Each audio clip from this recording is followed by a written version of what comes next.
Bienvenue sur Vécu de Ticket for Change, le premier podcast collaboratif fait par et pour des acteurs de changement. Dans ce podcast, tu entendras des témoignages de personnes qui ont décidé d'utiliser les 80 000 heures de leur vie qu'ils vont passer au travail pour contribuer à la résolution des enjeux sociaux et environnementaux d'aujourd'hui. Ils te partagent leurs meilleurs apprentissages suite aux succès et aux galères qu'ils ont vécus sur des questions bien précises. Cet épisode a été réalisé en collaboration avec le Mouvement des entrepreneurs sociaux, qui promeut les solutions des entrepreneurs sociaux et leurs propositions au service d'une économie humaine et efficace. Si tu souhaites toi aussi apprendre à réaliser tes propres épisodes vécus, voire même ton propre podcast engagé, rendez-vous sur vécu.org. Nous t'y avons concocté une formation en ligne. Et si tu apprécies ce podcast, n'hésite pas à nous laisser un commentaire et une pluie d'étoiles sur Apple Podcast. À jeudi prochain et bonne écoute. Vu, Vécu, vaincu. Pour plus de vécu, clique vécu.org. Je voulais te dire, tu sais, on a tous nos petits problèmes. Vécu by Ticket for Change. je m'appelle Mohamed Sifawi, j'ai 30 ans, ça fait 6 ans que je suis à Enercop en tant que salarié. C'est mon premier travail, j'ai rejoint pendant un stage et je suis resté. Enercop, c'est une coopérative d'énergie renouvelable. On est fournisseur d'électricité renouvelable et on a donc cette particularité unique en France de proposer un modèle démocratique, une gouvernance démocratique autour de l'énergie pour la réappropriation de l'énergie par les citoyens. La question ? Comment questionner le fonctionnement de son entreprise pour mieux coopérer ? Le vécu. Enercop, aujourd'hui, c'est 80 000 clients et 40 000 sociétaires, donc 40 000 propriétaires des différentes coopératives qui composent le réseau des coopératives. Nous sommes 11 coopératives en France aujourd'hui. Pour ma part, moi, je travaille sur les questions d'économie d'énergie, donc accompagner nos clients à réduire leur consommation d'énergie, que ce soit des particuliers ou des professionnels. Et j'ai aussi un rôle particulier depuis 4 années maintenant, qui est celui de facilitateur en interne. En 2013, nous étions 25 personnes et nous savions qu'on allait changer d'échelle à l'avenir. Et à ce moment-là, il y a eu une crise interne d'organisation et de confiance. Et les salariés ont demandé à être accompagnés pour mieux s'organiser, à mieux faire ensemble et à se préparer à ce changement d'échelle. On a été accompagnés par une association qui s'appelle l'Université du Nou, qui nous a accompagnés pendant 1 année et demie. Et au bout de l'accompagnement, il y a eu plein de choses, mais justement, il y a eu une question de comment on autonomise l'organisation en lui offrant une ressource interne qui permet de faire suite au travail qu'a fait l'Université du Nou. Et donc le jardin d'animation et de facilitation est né un peu comme le bébé du lien entre l'Université du Nou et Enercop. En tant que coopérative, Enercop est pleinement inscrit dans l'économie sociale et solidaire. Intrinsèquement, ça fait partie de l'ADN d'Enercop de coopérer, de faire ensemble, de se poser des questions par rapport à comment on s'organise, comment on travaille. Et c'est dans ce cadre-là qu'il y a eu cet accompagnement, qu'il y a le JAF aujourd'hui, et qu'on fait ce travail aujourd'hui avec le Move pour restituer, rendre compte de l'expérience qu'on a vécue depuis quelques années à Enercop. Premier apprentissage.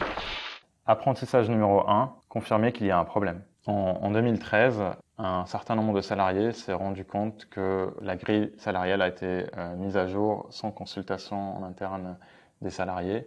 Et c'était le même moment où on commençait justement à changer d'échelle, à grossir, à recruter. À ce moment-là, les salariés se sont un peu réunis à en parler et plutôt instinctivement est venue une volonté de faire quelque chose, de se regrouper pour en faire quelque chose. Et en faire quelque chose, c'est aller en parler à la direction générale qui n'était pas forcément au courant de ce problème que ça posait. D'abord des individus qui en parlaient, puis un regroupement d'individus, puis finalement en discutant avec la direction générale, c'est devenu une problématique commune, collective, que partageait même la direction générale. À ce moment-là, tous ensemble, on a acté qu'on a besoin de soutien, on a besoin d'aide pour traiter ce sujet-là de la rémunération, mais pas que, parce que c'était un sujet parmi d'autres qu'il y avait à traiter collectivement, qu'il y avait à travailler sur le faire ensemble, sur apprendre à faire ensemble. Du coup, on a fait appel à l'Université du Nou à ce moment-là, justement.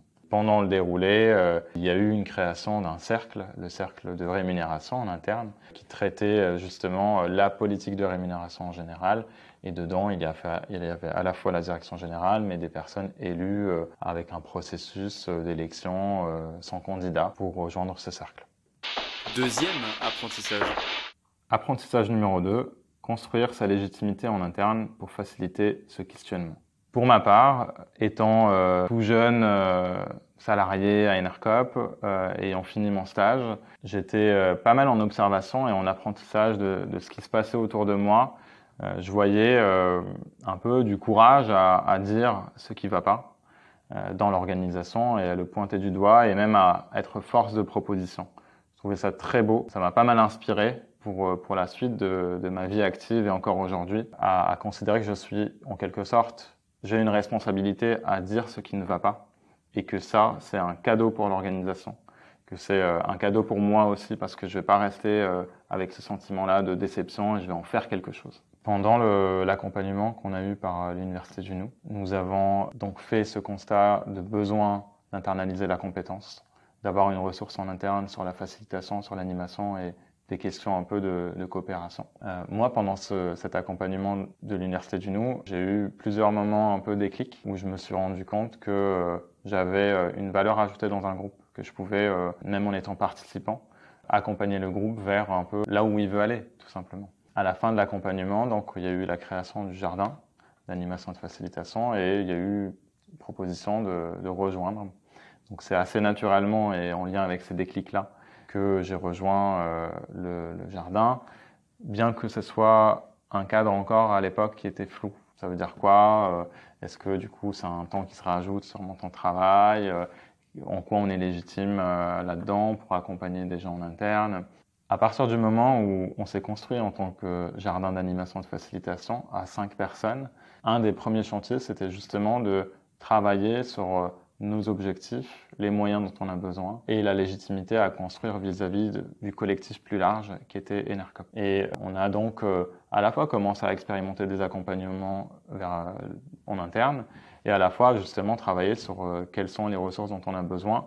Donc ça, on est allé le présenter donc avec des objectifs et des ressources pour répondre à ces objectifs-là. On a présenté ça à la direction générale qui s'est comportée comme un allié à ce moment-là et qui nous a donné une légitimité en tout cas de budget, de temps de travail dédié, assez sécurisant et ça a permis au JAF progressivement de déployer un peu ses ailes.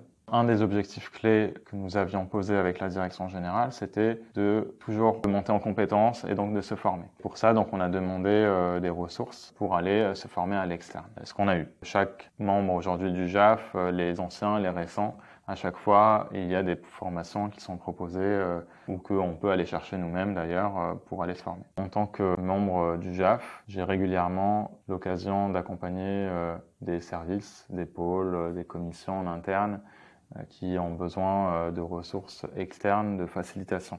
Donc accompagner à construire le cadre qui leur permet à eux de bien fonctionner ensemble, de répondre à leurs objectifs, de travailler ensemble. Toutes les formations que nous avons pu faire, que ce soit sur de la facilitation, que ce soit sur l'art de la rencontre, que ce soit sur la médiation, la gestion du conflit, la communication non violente, toutes ces formations-là permettent de répondre à ce premier rôle qu'a le jardin d'animation et de facilitation.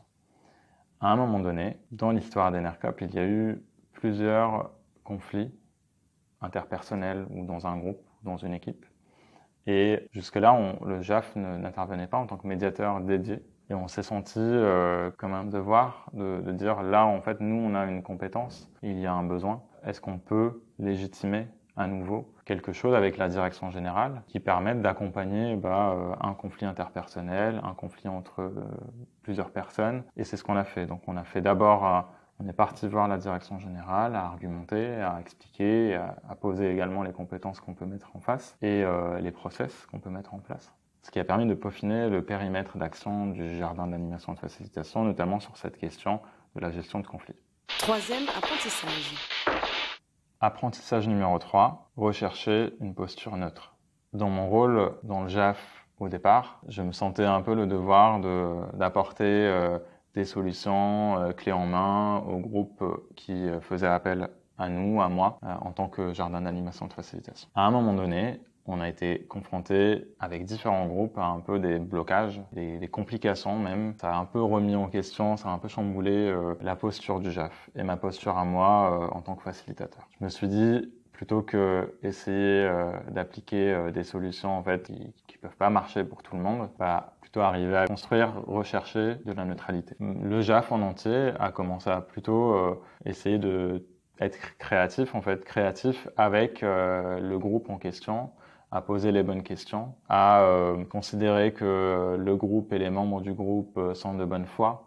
Et ben, avant d'arriver avec des solutions pour le groupe, et par exemple à dire est-ce que vous avez pensé à faire une gestion par consentement? L'idée, c'est de poser des questions qui permettent à la fois à moi en tant que facilitateur, mais aussi à la personne qui a accompagné, de comprendre ensemble ce qui se passe dans ce groupe-là, quelle est l'intention d'une réunion, d'un séminaire. Ce qui est particulier avec le fait d'avoir des facilitateurs en interne, c'est que se pose en posture neutre, mais on connaît le contexte, on connaît les personnes, on connaît l'historique d'un groupe, d'une équipe. Et donc, on a à suivre également nos intuitions par rapport à questionner ce qui se passe dans un groupe à un moment T, en lien avec ce qu'on sait de ce groupe-là au préalable. Donc, c'est à la fois une force, et il faut vraiment l'utiliser comme étant une force, d'être là, connaître le contexte, les personnes, et à la fois donc rester vigilant par rapport à cette connaissance-là. Elle n'alimente pas finalement une posture justement d'exclusion de quelqu'un dans la facilitation, parce que donc en tant que facilitateur, je dois être là pour l'ensemble des participants et non pas pour une personne ou deux. Et donc en tant que facilitateur, je me pose souvent la question de à quel point je peux faire partie du problème. Et donc faire partie du problème parce que je connais les personnes et que je me fais des projections sur ces personnes-là et ce contexte-là, ou être également un problème parce que moi-même j'ai mon propre vécu, j'ai ma propre histoire, et cette histoire-là, elle peut se mettre un peu en opposition avec ce qui se passe en face de moi. Et de fait, je suis impliqué émotionnellement dans ma facilitation. D'où un besoin de me préserver et de pas trop prendre les choses personnellement. C'est ça qui me permet progressivement d'aller vers la neutralité. 4e apprentissage. Apprentissage numéro 4, préserver ses relations personnelles. En interne, j'ai un rôle de formateur également sur les questions de coopération et d'intelligence collective. Ce qui est difficile avec ce rôle-là en lien avec les autres rôles, et y compris le rôle tout simplement d'être le collègue, voire le copain du collègue, c'est justement cette confrontation entre ma relation personnelle avec les personnes et la conviction que j'ai à mettre dans ce rôle de formateur, voire que je dois mettre dans ce rôle-là. Lorsque ça se passe mal avec un collègue sur ces questions d'intelligence collective, de coopération dans la discussion, et que ça devient un peu difficile comme communication, j'ai pris l'habitude maintenant de demander à débriefer avec la personne. Donc soit d'aller la voir, et de préférence aller la voir physiquement à son bureau pour lui proposer d'aller prendre un café, soit d'écrire à la personne par mail par exemple, pareil pour lui demander un temps d'échange. Et ce temps-là, l'idée c'est de proposer juste de repartir de ce qu'on a vécu, de qu'est-ce qu'on a ressenti, qu'est-ce qu'il y avait derrière et quels besoins on a pour mieux se comprendre, peut-être, mieux faire ensemble. Et un peu le tout inspiré de la communication non violente. Donc c'est quelque chose que j'essaie d'appliquer. Et mon conseil, c'est de pas attendre trop longtemps pour aller voir la personne. Si il m'est arrivé d'attendre 2 ans pour le faire, donc c'est jamais trop tard, mais mieux vaut le faire tôt. 5e apprentissage. Apprentissage numéro 5, voir le verre à moitié plein. La remise en question permanente en interne de chacun d'entre nous, et y compris moi, de notre fonctionnement, notre organisation, est quand même lié à 2 choses très importantes pour moi. Le format coopératif d'Enercop, qu'a choisi Enercop. Donc l'ADN coopératif, donc besoin de faire ensemble, et c'est compliqué, on le sait. Et donc ça, c'est un premier point. Et puis le deuxième point, c'est le fait que Enercop est en train de grossir, d'avoir de plus en plus d'impact, de peser de plus en plus sur le marché de l'énergie. Et ça, c'est génial. Donc le changement d'échelle, il apporte plein de difficultés, mais il apporte aussi tout ce qu'on a envie de faire avec Enercop. Et mon conseil, ce serait de voir ce qui est fait progressivement, ce qui s'améliore progressivement, tous ces cadres de la coopération qui s'améliorent, y compris dans ce temps long et ce contexte de changement d'échelle. Considérer que les remises en question font partie de l'ADN et font partie de la richesse et de la beauté même de ce projet-là. Et que le jour où à Enercop il n'y aura plus de remise en question, moi je m'inquiéterai. Conseil pour gagner du temps. Mon conseil pour gagner du temps, allez poser des questions à ses collègues. pour gagner de l'énergie. Mon conseil pour gagner de l'énergie, provoquer des situations où le cadre est propice à la coopération. Pour moi, il n'y a que l'échange authentique avec l'autre, avec mon collègue, avec mon voisin aussi, qui me permet de reprendre de l'énergie, d'être animé intérieurement. L'autre question. Donc la question que je me pose en ce moment, et que je me pose depuis quelques temps, c'est comment raconter toute cette histoire du faire ensemble, cette expérience, cette historique à Enercop, le raconter aux nouveaux salariés, le raconter à l'extérieur pour préserver une mémoire collective à la fois qui pose un cadre mais qui permet de faire évoluer cette mémoire, qui soit évolutive, dynamique. Vu, Vécu. Vaincu. Pour plus de vécu, clique vécu.org. Voilà, ça répond à votre question. Vécu by Ticket for Change.